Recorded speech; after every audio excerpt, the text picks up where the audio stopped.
Gara-gara miras, Singasari ambruk diserang Jayakatwang, Adipati gelang-gelang dari Madiun Selatan. Bahaya minuman keras, miras, sebenarnya sudah tertulis dalam berbagai sejarah. Salah satunya adalah sejarah kejatuhan kerajaan Singasari yang bisa dihancurkan oleh seorang adipati keturunan Kediri yang bertahta di Gelang-Gelang Madiun Selatan. Tepatnya saat ini ada di Desa Gelang Kecamatan Dolopo Kabupaten Madiun. Kejayaan kerajaan Singasari berakhir setelah serangan Jayakatwang. Raja Kertanegara yang memimpin kerajaan Singasari saat itu tak kuasa menghadapi serangan pemberontakan dari Kediri ini. Ketidakmampuan Kertanegara menghadapi serangan ketiga kalinya ini karena sedang menggelar ritual mabuk minuman keras, miras. Dikisahkan dalam buku, Hitam Putih Ken Arok dari Kejayaan hingga Keruntuhan, yang ditulis Muhammad Syamsuddin, Kertanegara dan Jayakatwang adalah saudara sepupu, sekaligus ipar dan besan. Dia menyerang kerajaan Singasari lantaran dendam penaklukan Kediri oleh Singasari. Pemberontakan Jayakatwang diawali dari salah seorang pejabat yang sempat dimutasi oleh Kertanegara yakni Arya Wiraraja. Arya Wiraraja yang saat itu menjadi adipati atau Bupati Sumenep memprovokasi Jayakatwang untuk melakukan pemberontakan. Arya Wiraraja memengaruhi Jayakatwang dengan mengatakan kalau dia merupakan keturunan terakhir dari Kertajaya yang memerintah kerajaan Kediri, sebelum akhirnya dikalahkan Ken Arok, leluhur Kertanegara. Bahkan, Jayakatwang sendiri dibuang dengan ditempatkan di wilayah kecil, Kadipaten Gelang-Gelang sebelah barat Gunung Wilis, semakin jauh dari pusat Kediri. Gelang-Gelang sendiri tepatnya saat ini ada di sebuah dusun bernama Gelang, Desa Gelonggong Kecamatan Dolopo Kabupaten Madiun sebelah selatan.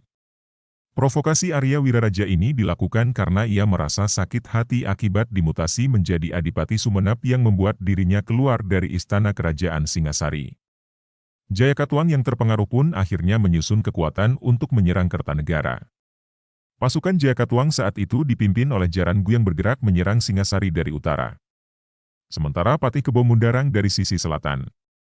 Menghadapi serangan Jayakatwang ternyata membuat pemerintahan kerajaan Singasari kewalahan.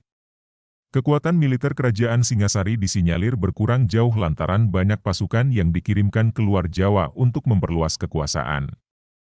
Sebagai upaya untuk menghadapi pemberontakan ini, Kertanegara mengutus kedua menantunya, Raden Wijaya Putra Lembutak, dan Ardaraja yang merupakan putra Jayakatwang untuk melakukan perlawanan. Tetapi kekuatan keduanya mungkin sangat lemah dibandingkan kekuatan Kediri.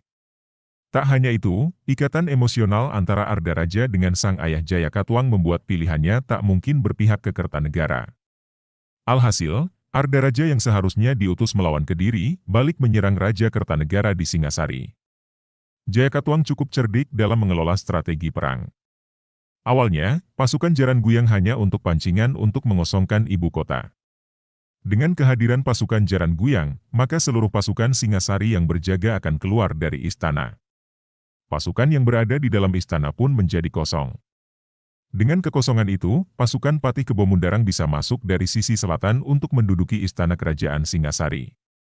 Ironisnya, dikisahkan saat penguasaan istana kerajaan Singasari ini Kertanegara tengah mengadakan pesta miras sebagai salah satu ritual agama yang dianutnya. Dalam kondisi mabuk dan tak siap, Kertanegara langsung keluar menghadapi serangan musuh. Saat itu pula dengan tanpa kekuatan dan keamanan pasukan yang memadai, Singasari berhasil ditaklukkan oleh Jayakatwang.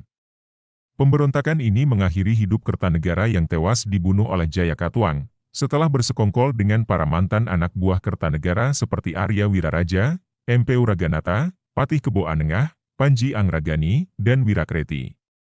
Selain itu, kekuasaan kerajaan Singasari pun akhirnya runtuh seiring dengan tewasnya Kertanegara.